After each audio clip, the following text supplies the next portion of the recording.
Hello everybody, welcome back to my another video. So today we'll be talking about how to use Tinder undo feature 2026. So according to 2026, the undo feature on Tinder is known as Rewind and also requires a paid subscription to use. This feature allows you to take back your last swipe like nope or super like if you made a mistake. Now, how to use this feature?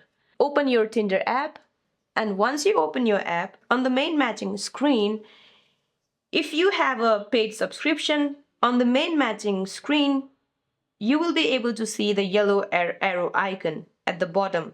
Now tap that yellow arrow icon immediately after a mistake to bring back the profile you just skipped or liked.